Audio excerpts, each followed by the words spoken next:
Professor Belfrost's science class is back.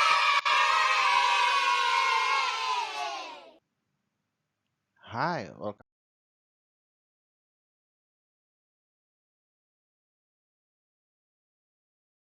back to my class, and today we'll discuss a lesson on chemistry. And congratulations, we have done the previous chapter, and today we'll step into a new chapter.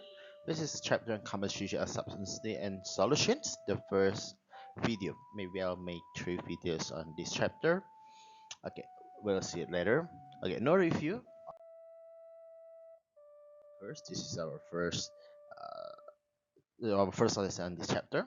So yeah, in this chapter, first I want to discuss about formula mass and more concept. This is the um, important concepts that we'll discuss, but there are many other concepts that we need to many preliminary concepts that you need to understand. Okay, so many argue that modern chemical science begin when scientists started exploring the quantitative as well as the qualitative aspect of chemistry. For example, Dalton's atomic theory was an attempt to explain the results of measurement that allowed him to calculate the relative masses of elements combined in various compounds. And by understanding the relationship between the masses of atoms and the chemical formulas of compounds allows us to quantitatively describe the composition of a substance. So actually, in earlier chapters, I've dedicated some description, explanation, the development of the atomic mass unit. This is a very important concept to understand about this chapter. Also learn about the concept of average atomic mass and also the use of chemical formulas to represent the elemental makeup of a substance. And this can be extended by calculating the formal mass of a substance by summing the average atomic masses of all the atoms represented in the substance form. Let's see how this works. Okay, so first for covalent substances. Okay, so for covalent substances, the formula represents the numbers and types of atoms composing a single molecule of the substance. Therefore, the formal mass may be correctly referred to as a molecular mass. So let's consider our first substance. This is chloroform, CHCl3. This is covalent used in many surgical anesthetic and primarily now used in production of what called a Teflon. Okay, this is a polymer. And the molecular formula of chloroform actually indicates that a single molecule contains one carbon atom, one hydrogen atom, and three chlorine atoms. Your average molecular mass of these three, when we sum them, is actually what's the average molecular mass of chloroform. So here's the figure showing you how the calculation to derive the molecular mass of chloroform. So we need to sum the mass of element C, 1H, and 3Cl. And it is the molecular mass of the uh, chloroform itself, which is 119.37 AMU, okay, atomic mass unit. Okay, another example for you. So here we have the molecule aspirin, which is C9H8O4, which is the sum of atom masses of 9 carbon atoms, 8 hydrogen atoms, and 4 oxygen atoms, and they amount to 180.15 mu, which is shown in the picture. Okay, so that is a short example. Let's work out some problem. The first problem here is we have a molecule ibuprofen, which is CH18O2, which is a covalent compound, and the active ingredients are popular non-prescription pain medications such as Advil and Motrin. It's very popular in America. So what is the molecular mass in AMU for this compound? So let's solve it. So molecules of this compound are composed of three carbons, 8 hydrogen atoms, and 2 oxygen atoms. This is very clear from the molecular formula. And so following the approach described above, then the average molecular mass for this compound can be solved as before. So we create this table. We just need to multiply the quantity to the respective AMU and sum it all to gain the molecular mass of the ibuprofen, which is in this case 206.27 AMU. Please check if this number is correct or not. I don't know. Okay, so next we'll discuss. Previously we have discussed covalent compound. Now we'll discuss how to calculate the formal mass for ionic compounds. So this is different things. Okay, so ionic compounds are composed of discrete cations and anions that combine ratios to yield electrically neutral bulk matter. And the formula mass for an ionic compound is calculated in the same way as the formula mass for a covalent compound by summing the average atom masses of all the atoms in the compound formula. But keep in mind that the formula for an ionic compound doesn't represent the composition of a discrete molecule. So there's a little thing that you need to distinguish. So it may not correctly be referred to as the molecular mass. So for example, say we have a sodium chloride, which is a table salt, NaCl. Okay, so sodium chloride is an ionic compound composed of sodium cations, which is Na plus, and chloride anions, is Cl minus, combined together in a ratio of 1:1. And the formula mass for this compound is computed as 58.44 AMU, which here's the figure showing the calculations. Okay, so note that these average mass of neutral sodium and chloride atoms were used in the computation rather than the mass for sodium cations and chloride anions, which is of course the mass is different for the ion. Okay, so this approach is perfectly acceptable when computing the formula mass of an ion compound, even though that a sodium cation has a slightly smaller mass than a sodium atom since it's missing an electron. But this difference is just offset. It's a very little, and that a chloride anion is slightly more massive than a chloride atom due to the extra electron. But this is just very small, which is negligible. This is practically negligible. The difference in the mass of the typical ion relative to the typical atom. Okay. So even when calculating the mass of an isolated ion, the missing or additional electrons can generally be ignored, since their contribution to the overall mass is negligible, reflected only in the non-significant digits that will be lost when we compute the mass, because we always do rounding. Okay, so the few exceptions to this guideline of ferrolite ions derive from elementary with precisely known atomic mass. So yeah, there's something that we need to note. Yeah, but this is not what we'll find in most common problems. Okay, so here's another example for you. So yeah, say that we have the composite aluminum sulfate, which is Al2SO4 3, which is an ionic compound that is used in the manufacture of paper and various water purification processing. So what is the formal mass in AMU of this compound? So here's how we solve it. So the formula for this compound indicates that it contains Al3 plus, okay, Al positive 3, and also the anion is SO4 negative 2 charge. So they are combined in a certain ratio, which is 2:3.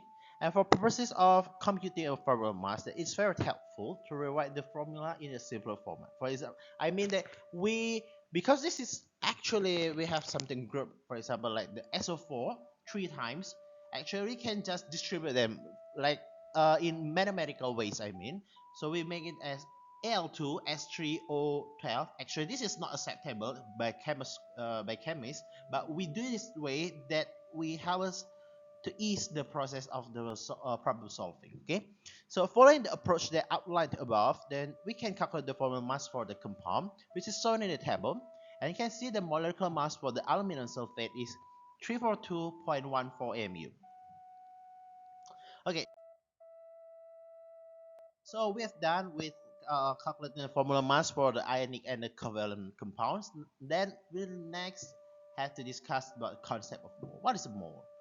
Okay, first a little like talk first. Okay, so the identity of a substance is defined not only by the types of atoms or ions it contains, but also the quantity of each type of atom or ion. Actually, for example, we see that water and hydrogen peroxide both actually contains the same type of atoms, which is hydrogen and oxygen, but in different amount. Okay, so water have two. Okay, each molecule of water have two hydrogen atom and one oxygen atom, while hydrogen peroxide it has two hydrogen atoms and two oxygen atoms.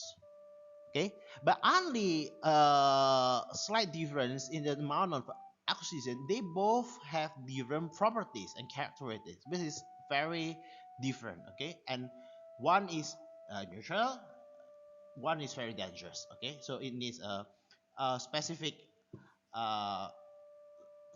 way to deal with it. Okay, so nowadays, sophisticated instruments allow us to direct measurement of these defining microscopic traits, but actually this originally derived from the measurement of macroscopic properties like masses, or volumes, or matter, using relatively simple tools like only balances or just glasswares. Okay, and this experimental approach required the introduction of a new unit for amount of substance, which is mole, which is not animal. Okay, this is not the ground mole. Okay, mole is in chemical terminology, okay, which remains indispensable in modern chemical science. Okay, so a mole, what's a mole? A mole is an amount unit similar to familiar units like say pair, dozen, gross, etc., which provide a specific measure of the number of atoms or molecules in a sample of matter. So actually this derived from the Latin word which is mole, means large mass or bulk. Okay, so it's consistent to use as a name for this unit. And the mole provides a link between an easily measured macroscopic property, bulk mass, and an extremely important fundamental property, which is number of atoms, molecules, and so forth.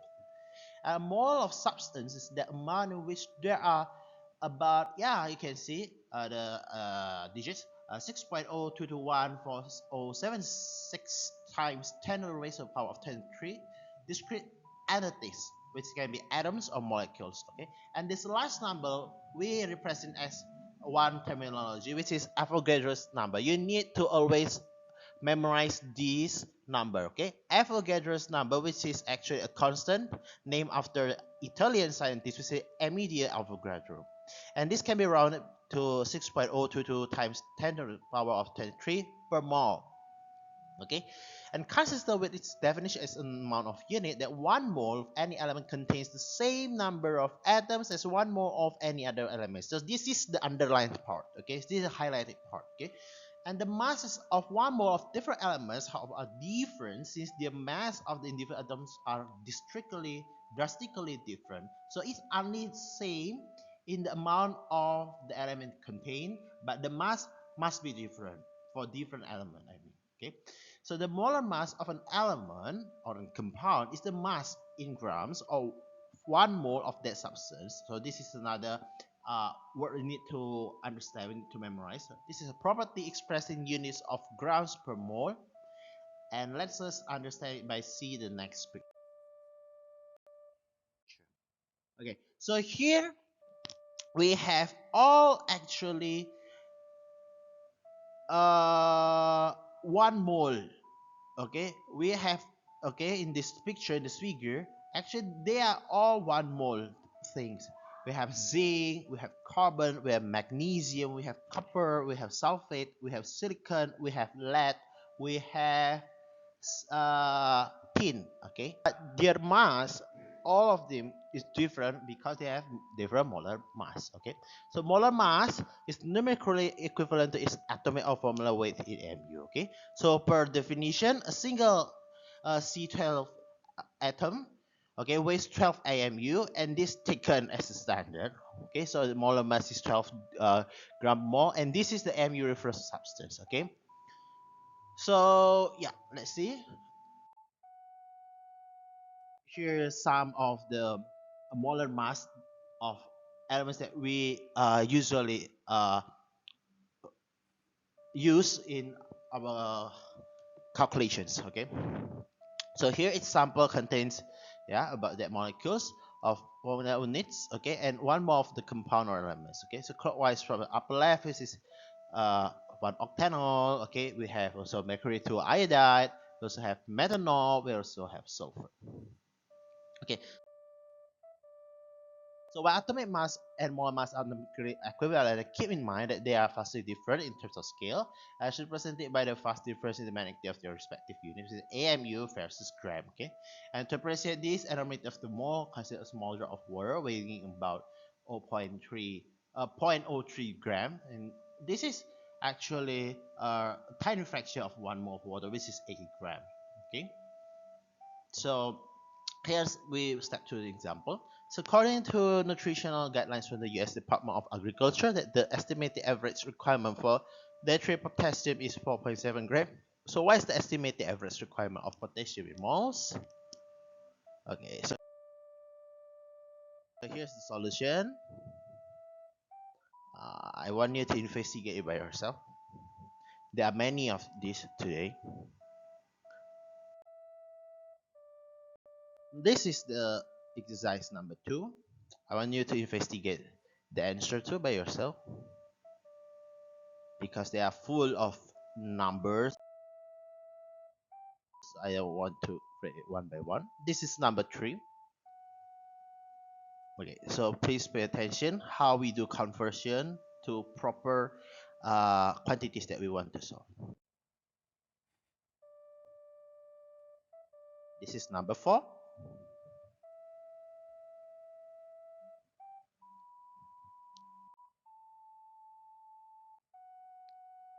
these make use of the previous example that we have discussed before. And this is number 5, vitamin C.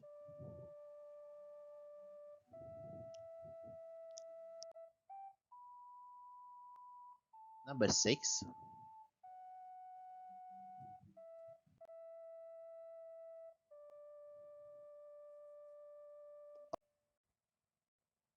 okay, we are done with today's lesson. This is just short lesson on chemistry because I have many things to do. I'm quite busy. So here's the exercise. After you have understood the previous problems, you must have gained enough knowledge to solve these exercises. Please take a screenshot first, okay? And do it by yourself and check it to the solution that I've provided.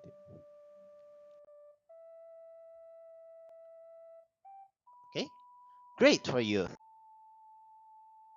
Thanks. You have done with the first lesson on this chapter. Okay. So here's a little quote for you. So Liber Bray once said, and this is how change happens: one gesture, one person, one moment at a time. So yeah, thanks for watching. Here's what to do: list, subscribe, give a like, comment, and share this video. I'll be back on every Tuesday and Thursday every day. So keep watching. Here's the website that you need to visit to access more learning resources. Keep watching and be thoughtful.